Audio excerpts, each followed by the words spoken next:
Bismillahirrahmanirrahim. Assalamualaikum warahmatullahi wabarakatuh. Alhamdulillahirabbil alamin. Wassalatu wassalamu ala Rasulillahil amin wa ala alihi washabbihi ajma'in. Amma ba'd.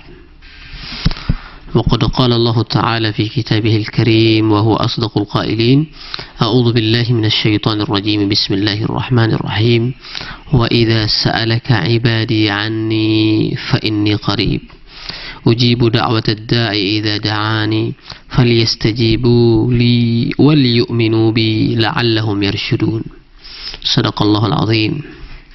وقال رسول الله صلى الله عليه وسلم الدعاء سلاح المؤمن. وقال في رواية أخرى الدعاء مخ العبادة. رواه الترمذي. Sahabat Asy-Syifa dimanapun berada, mudah-mudahan Allah Subhanahu wa Ta'ala selalu membimbing kita untuk selalu dekat dengan Allah Subhanahu wa Ta'ala. Mudah-mudahan sahabat Asy-Syifa rahimakumullah, kita termasuk hamba-hamba Allah yang soleh dan salihah, yang selalu menjaga ketakwaan kita kepada Allah Subhanahu wa Ta'ala. Dan dengan menjaga ketakwaan inilah Allah Subhanahu wa Ta'ala akan memudahkan segala urusan kita, akan melampangkan rizki kita, dan akan memberikan kita jalan keluar dari segala permasalahan-permasalahan, urusan-urusan yang kita hadapi dalam kehidupan ini. Sahabat Asy-Syifa dimanapun berada, mudah-mudahan Allah Subhanahu wa Ta'ala berkenan menjadikan kita ahli-ahli surga Allah Subhanahu wa Ta'ala. Pada kesempatan pagi yang penuh barokah ini, sahabat Asy-Syifa rahimakumullah, kita akan sedikit mentadabburi beberapa ayat yang ada di dalam surat Al-Baqarah dan ayat yang berada di dalam surat Ghafir. Allah Subhanahu wa Ta'ala berfirman, A'udzu billahi minasyaitonir rajim. Wa idza sa'alaka 'anni wa idza sa'alaka 'ibadi 'anni fa inni qarib. Ujibu da'watad da'i idza da'ani falyastajibu li wal yu'minu bi la'allahum yarshudun. Kalau engkau ditanya, wahai Muhammad, ini Allah Subhanahu wa Ta'ala mengatakan kepada Nabi Muhammad, katakan wahai Nabi Muhammad, kalau engkau ditanya oleh hamba-hambaku, wa idza sa'alaka ibadi anni fa inni qarib, maka sungguh aku dekat dengan mereka.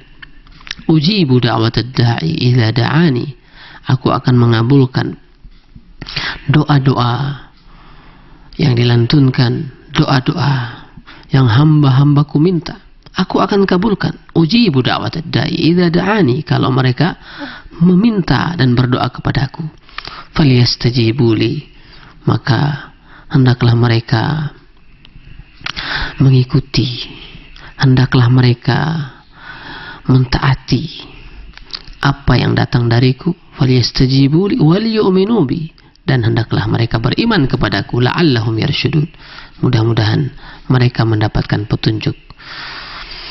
Sahabat Asy-Syifa rahimakumullah, di dalam surat Ghafir juga Allah Subhanahu wa Ta'ala mengingatkan, wa qala rabbukum, Allah Rabb kalian berkata kepada kalian, ud'uni astajib lakum, ud'uni astajib lakum, mintalah, berdoalah kepadaku, maka aku pasti akan mengabulkan doa-doa kalian. Ud'uni astajib lakum. Sahabat Asy-Syifa rahimakumullah, kalau kita melihat di dalam surat Al-Baqarah ayat 186 ini, yang pertama tadi kita bacakan, wa idza sa'alaka ibadi anni fa inni qarib. Allah Subhanahu wa Ta'ala berkata kepada Nabi Muhammad, kalau ada hamba-hambaku yang bertanya tentang diriku, tentang aku, wahai Muhammad, katakanlah kepada mereka bahwasanya Allah itu dekat. Sahabat Asy-Syifa rahimakumullah, Allah itu dekat. Bahkan di dalam ayat lain Allah menyebutkan tentang dirinya, wa huwa aqrabu min hablil warid, dia lebih dekat dari urat leher kita. Ini gambaran betapa dekatnya Allah Subhanahu wa Ta'ala tentang kita, dengan kita, dekat kita. Sahabat Asy-Syifa rahimakumullah, dalam kehidupan kita sehari-hari, kita selalu dilanda permasalahan-permasalahan. Kita selalu menghadapi problematika-problematika, baik itu problema pribadi, problema keluarga, di pekerjaan, di masyarakat, dan seterusnya. Dan permasalahan-permasalahan, problematika-problematika ini sepertinya tidak ada habis-habisnya. Dan seringkali ketika kita menghadapi problematika-problematika itu, permasalahan-permasalahan itu, kita kebingungan. Kita tanya sana, tanya sini, bagaimana cara keluar dari problema-problema itu? Bagaimana caranya keluar dari permasalahan-permasalahan itu? Kita lupa, sahabat Asy-Syifa rahimakumullah, bahwasanya Allah dekat dengan kita. Allah dekat dengan kita. Allah dekat dengan kita.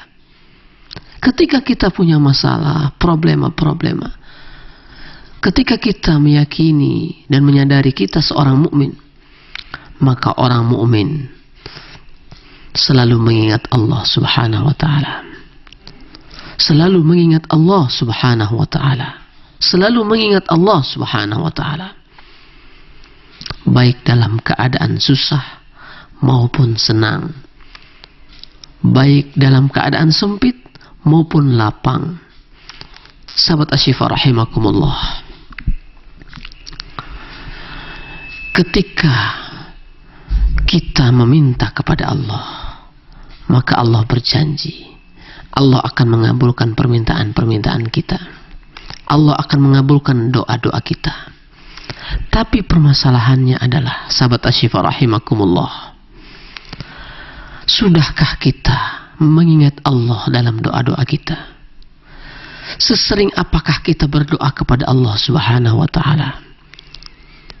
Sesering apakah kita memohon kepada Allah Subhanahu wa taala? Karena ternyata, sahabat Asy-Syifa rahimakumullah, seringnya kita berdoa, seringnya kita memohon kepada Allah, ini pertanda kita adalah orang yang beriman. Kita adalah orang yang tidak lupa kepada Allah. Kita adalah orang yang selalu mengingat Allah Subhanahu wa taala. Jadi ternyata, sahabat Asy-Syifa rahimakumullah, orang-orang yang sering berdoa kepada Allah itu bertanda orang-orang ini adalah orang-orang yang betul-betul beriman kepada Allah.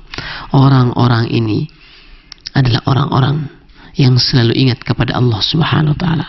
Sehingga orang-orang yang selalu ingat kepada Allah Subhanahu wa taala, insya Allah Allah pun akan mengingat mereka, baik dalam keadaan mereka sempit maupun lapang, baik dalam keadaan mereka susah maupun senang. Sahabat Asy-Syifa rahimakumullah, wa idza sa'alaka ibadi anni fa inni qarib, maka sesungguhnya aku dekat dengan Allah Subhanahu wa taala.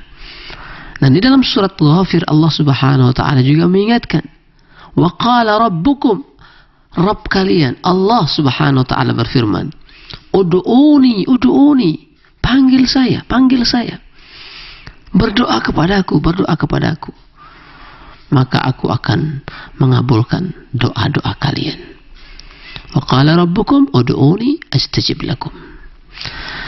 Sahabat Asy-Syifa rahimakumullah dimanapun berada, mari kita sama-sama mengevaluasi diri-diri kita. Sudah sesering mana, sudah sesering apa kita berdoa kepada Allah Subhanahu wa taala? Berdoa kepada Allah baik dalam urusan-urusan yang kelihatan sepele maupun urusan-urusan yang kelihatan besar. Allah sangat mencintai, menyenangi orang-orang yang berdoa kepadanya. Sahabat Asy-Syifa rahimakumullah, di dalam hadisnya Rasulullah sallallahu alaihi wasallam mengingatkan kita, ternyata doa itu, sahabat Asy-Syifa rahimakumullah, mukhul ibadah, otaknya ibadah, intinya ibadah. Dan kalau kita perhatikan kehidupan Rasul sallallahu alaihi wasallam, dari semenjak beliau bangun tidur sampai tidur kembali, itu semua penuh dengan doa-doa yang membuktikan bahwasanya Rasulullah sallallahu alaihi wasallam terus dekat dengan Allah, selalu dekat dengan Allah Subhanahu wa ta'ala. Subhanallah, semua diisi dengan doa. Bangun tidur, Rasulullah sallallahu alaihi wasallam berdoa. Ketika mau masuk kamar mandi, Rasulullah sallallahu alaihi wasallam berdoa. Keluar kamar mandi, Rasulullah sallallahu alaihi wasallam berdoa. Ketika memakai pakaian, ketika keluar dari rumah, ketika melangkahkan kakinya dari rumah, ketika memasuki masjid, ketika keluar dari masjid. Semua momen-momen kehidupan beliau penuh dengan doa. Sahabat Asy-Syifa rahimakumullah. Dan ketika kita perhatikan perjalanan hidup para nabi dan para rasul, bisa kita simpulkan bahwasanya semua kehidupan mereka, termasuk permasalahan-permasalahan mereka, beres dengan doa. Dengan doa ini Allah Subhanahu wa ta'ala mengabulkan doa-doa kita, mengabulkan keinginan-keinginan kita. Sahabat Asy-Syifa rahimakumullah. Dan betapa banyak, sahabat Asy-Syifa rahimakumullah, cerita-cerita, kisah-kisah nyata tentang bagaimana ad-du'a silahul mu'min. Ad-du'a silahul mu'min. Doa-doa ini adalah senjata kaum muslim, kaum mukmin. Sahabat Asy-Syifa rahimakumullah. Di dalam hal berdoa ini, kita perlu memperhatikan adab-adab dalam berdoa, sehingga kita pantas untuk diistijabah doa-doa kita.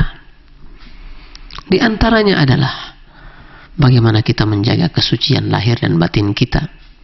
Bagaimana mungkin Allah akan mengabulkan doa-doa kita, sedangkan makanan kita dari makanan yang haram, pakaian kita dari pakaian yang haram, tempat kita adalah tempat yang haram, dan seterusnya. Inilah yang kita harus jaga. Kalau doa-doa kita ingin dikabulkan, menjaga kesucian diri dan sekitar kita, sekeliling kita, pakaian yang kita pakai, makanan yang kita pakai, tempat yang kita tempati, dan seterusnya. Apakah tempat ini diridhoi oleh Allah Subhanahu wa ta'ala atau tidak? Tempat ini suci atau tidak? Yang kedua, termasuk dalam berdoa, sahabat Asy-Syifa rahimakumullah, untuk menjaga adab-adabnya. Bagaimana kita bertahmid, memanjatkan puji dan syukur kita kepada Allah sebelum kita memohon, bersolawat kepada Nabi Muhammad SAW, kekasih Allah, sebelum kita berdoa. Barulah kita memulai doa-doa kita. Dan di antara adab-adab doa juga, sahabat Asy-Syifa rahimakumullah, adalah tidak berlebihan dalam berdoa. Tidak berlebihan. Dan termasuk dalam adab-adab doa ini, sahabat Asy-Syifa rahimakumullah, adalah tidak tergesa-gesa. Tidak tergesa-gesa. Tergesa-gesa maksudnya bagaimana? Tergesa-gesa ingin dikabulkan. Ya Allah, saya berdoa dan saya ingin dikabulkan hari ini, saat ini, dan seterusnya. Itu haknya Allah, sahabat Asy-Syifa rahimakumullah. Banyak yang kita temukan perkataan, ya Allah, saya sudah berdoa 1 tahun, 2 tahun kepadamu tentang hal ini, tentang urusan ini, tapi kenapa engkau tidak mengabulkannya? Ini adalah gambaran kata-kata orang-orang yang tergesa-gesa dalam doanya. Dan inilah yang membuat doa-doa kita tidak terkabulkan. Sahabat Asy-Syifa rahimakumullah. Ketika berdoa, kita juga harus betul-betul tadarruan wa khufiyah.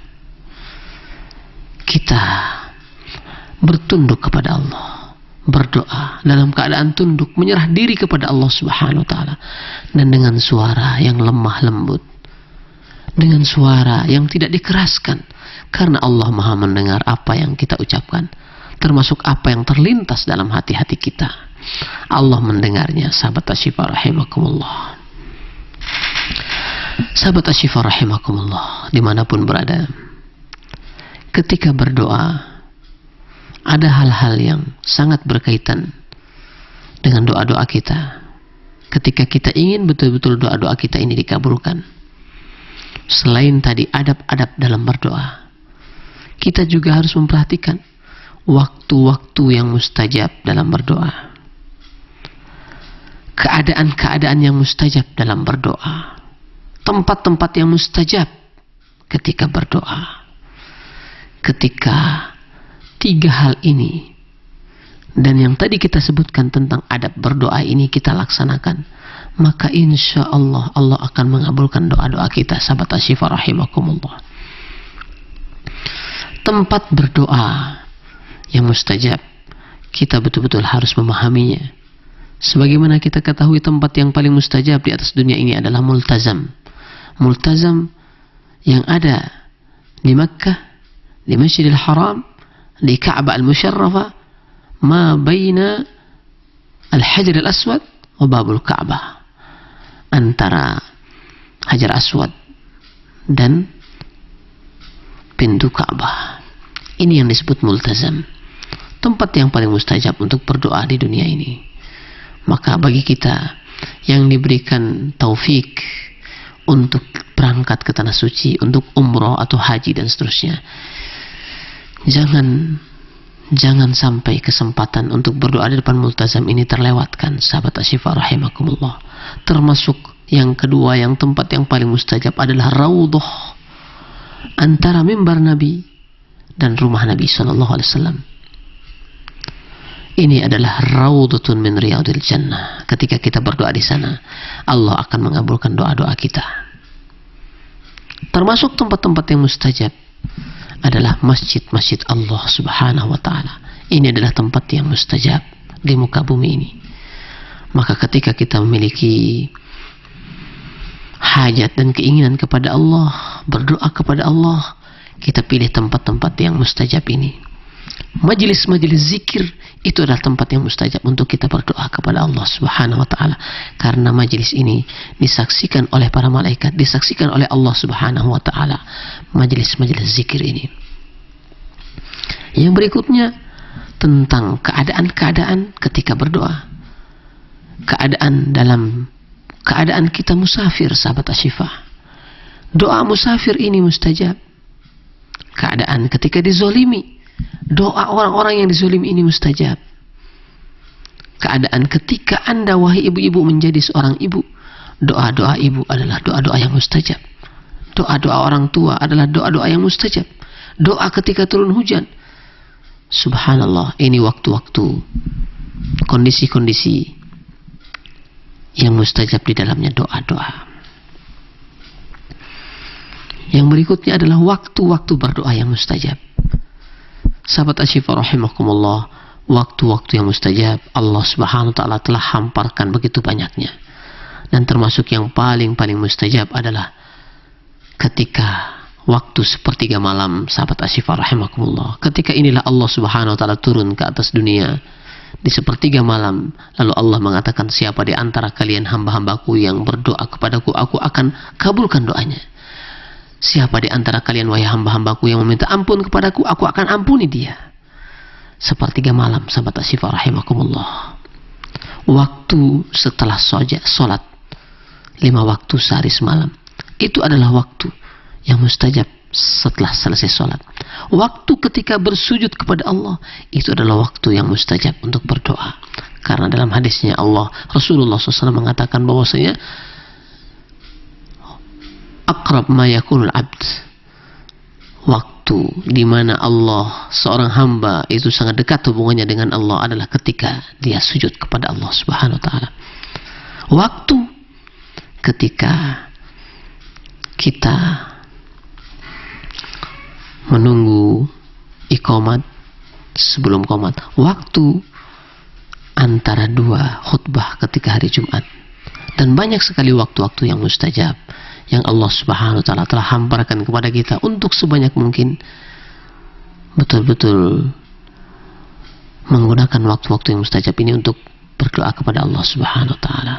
Sahabat Asy-Syifa rahimakumullah, mudah-mudahan apa yang kami sampaikan bisa bermanfaat buat saya sendiri dan buat kita semua. Mudah-mudahan sekali lagi Allah Subhanahu wa ta'ala menjadikan kita hamba-hambanya yang selalu dekat dengan Allah, dan mudah-mudahan Allah Subhanahu wa ta'ala selalu menjaga ketakwaan kita sehingga kita berhak mendapatkan pertolongan Allah Subhanahu wa ta'ala. Barakallahu li wa lakum wal afu minkum. Wassalamualaikum warahmatullahi wabarakatuh.